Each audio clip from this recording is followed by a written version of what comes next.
jistaqsi kull nhar ta' ġimgħa fid-9:20 ta' filgħaxija fuq One. Il-Ministru għall-Edukazzjoni, l-Isport, iż-Żgħażagħ, ir-Riċerka u l-Innovazzjoni Clifton Grima nieda 6 skemi ta' boros ta' studju b'valur totali ta' 6.75 miljun euro. Il-Ministru stqar kif permezz ta' dawn il-boros ta' studju l-istudenti qed jingħataw sostenn finanzjarju biex jilħqu l-aspirazzjonijiet tal-futur tagħhom.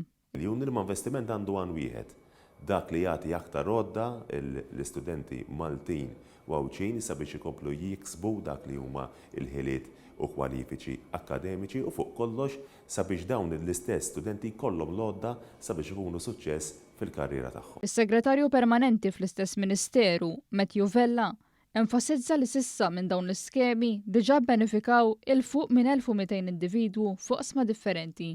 L-iskemi ta' boros ta' studju li tnedew jinkludu dawk għall-istudji veterinarji, studji endever b'appoġġ f'edukazzjoni terzjarja, l-istudji tess għal studenti post-universitarji, il-Malta Arts Scholarship Scheme, l-istudju dwar l-sports u l-iskema Reach High immirata għal ottijiet post-dottorat. Sabiex wieħed jiksab aktar dettalji u l-applikazzjonijiet għall-iskemi kollha, wieħed għandu jżur is-sit uffiċjali tal-Ministeru għall-Edukazzjoni.